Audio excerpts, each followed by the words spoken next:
Hi, this is Lorna Lee, host of Entrepreneurs for a Change, and in this video series we are exploring lifestyle business design, and the topic of the day is whether or not Airbnb is a good option for business travel, especially long-term business travel. Now, I will say that I use Airbnb a lot. I find it a great way to land in a country and establish my base first before seeking less expensive options. So Airbnb is a service that allows homeowners to be able to rent out extra rooms in their homes or even their entire home. So for travelers, it's a great option, especially if you want to have a more personal if you want your accommodation to have more of a personal touch or more of a homely, feeling rather than staying in a really impersonal hotel or noisy youth hostel, for example. Especially if your budget doesn't really include staying at high-end business hotels. So some of the advantages of Airbnb are that depending on the listing, some of these listings are actually open for month-to-month rental. It's not necessarily the cheapest option for month-to-month rentals in a given locale, for example, but some of the places will include discounted monthly pricing. But you're going to have to check because sometimes the hosts really don't want to accommodate anyone in their home for more than 10 days. So the places that tend to be more open to long-term month-to-month or week-to-week rentals are places that are kind of more bed and breakfast like, for example.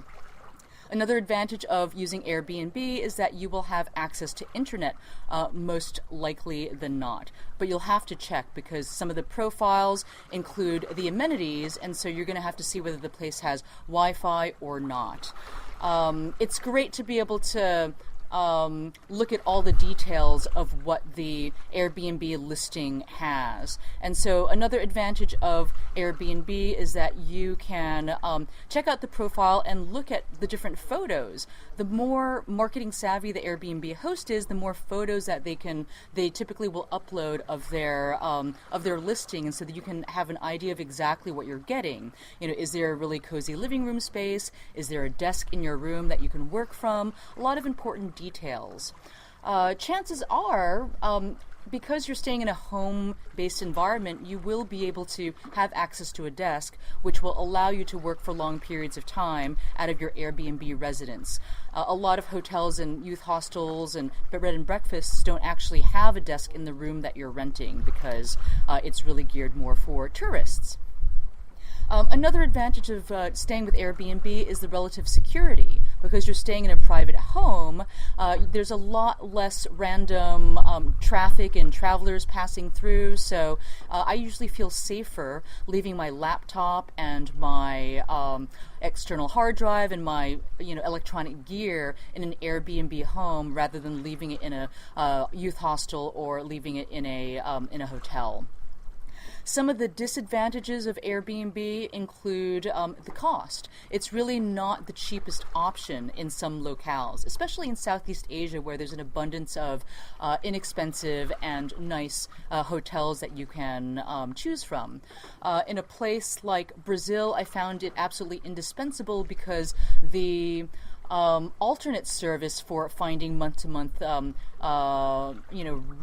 rentals was much more of a renting process where you had to go and visit the location and fill in an application and go in for a landlord interview. So that was a much more time-consuming process. So Airbnb was much more straightforward, even though it was more expensive.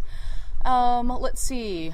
I think that pretty much covers most of the pros and cons of Airbnb. I would certainly do your research and check and see what the prices are on Airbnb and compare it to other options in the location that you are visiting. Thanks a lot, and for more information about lifestyle business travel tips, please go to entrepreneursforachange.com. Thank you.